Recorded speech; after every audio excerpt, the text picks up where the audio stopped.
Hello guys, Ramafool here, and we are back with another Wooden Railway review. Today we'll be looking at the new 2022 Kevin. So this is one of 3 wooden items that I got for Christmas this year. Now, I originally wasn't planning on getting Kevin in this range since I already have a Trackmaster version of him. But in case something ever happens to it, which I highly doubt, but if so, it's always nice to have a backup.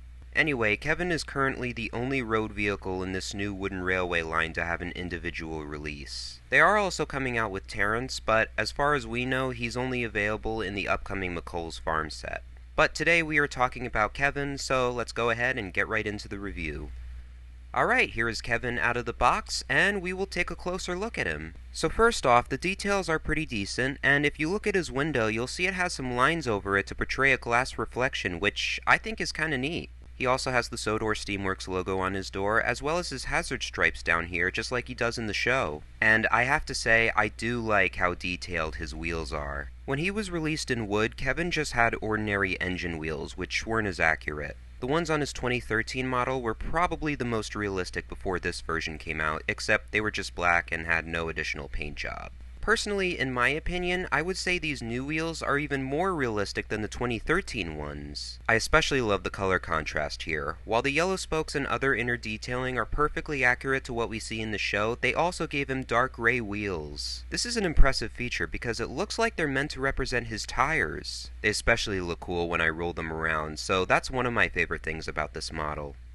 Here's a look at the front, and as you can see, this Kevin has more of a worried or scared expression rather than a happy one like before. Generally, I prefer happy expressions on standard models since they look more natural. But honestly, Kevin is a bit of a bland character, so I guess this scared expression is okay on him.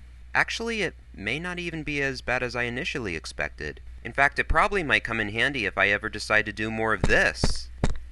Anyway, moving on. Now, I'm not sure if anyone has pointed this out, but one minor flaw with this Kevin is that these hazard stripes around his face are actually flipped around. And it's not just on mine. From what I've seen, all of these new Wooden Railway Kevins have the exact same goof. In the show, his hazard stripes face down, but on this model, they're printed facing up for some reason. They're done correctly on the prototype, so it's unclear why they're reversed on the final thing. But it's not too model ruining for me, so I can easily get past that. The other side is the same as before, only without the light by his window, and of course the back is plain, which is pretty common nowadays. The top has no detailing either, except for the molding on his crane arm. Now, this piece is plastic, but I think it's always been like that in the wooden range, not too much of a bother for me though. His hook, however, is reused from the wood line, and I'll show a comparison with my Wood Harvey in a moment. Back here, there is a piece where you can click his crane arm into place, and that's also plastic. I usually like to have it raised up so that when looking at him from the front, his face is more visible. And finally, here's the bottom. Kevin's name is printed vertically just like all the other 2022 models, and of course he also has the Thomas Steam Cloud underneath. Plus, there's a pin above, which I think is supposed to be for his crane arm, and the chassis is all wood, glad they didn't have to use plastic for that. Now we'll do a few comparisons with some other models. First up, we have Wood Harvey, as I mentioned before. I also got him for Christmas this year. As you can see here, both of them have the exact same molded hook, and so did the wood version of Kevin. The only slight difference, however, is that this one is bright red, while the other is actually a little bit darker.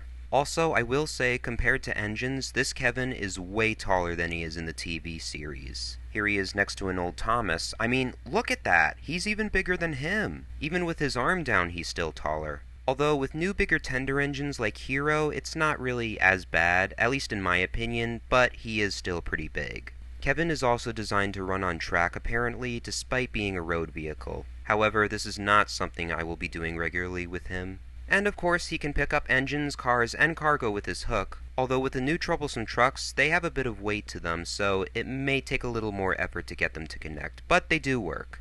Overall, Kevin is not too bad of a model. He may not be perfect, but I am still satisfied with how he came out. I also bought a Wood Victor since they are basically the duo of the Steamworks, and honestly, how can you have one without the other, even in a different line of merch? Anyway, I would probably give this Kevin a 7 out of 10, cute model and addition to any Wooden Railway collection. Though again, it's not entirely in scale with engines, and the front hazard stripes could have easily been fixed as well. But it is still a better investment than wood. So that is my review on the new Wooden Railway Kevin. Hope you guys enjoyed. Please make sure to subscribe, and I will see you in the next one. This is Ramafool signing out.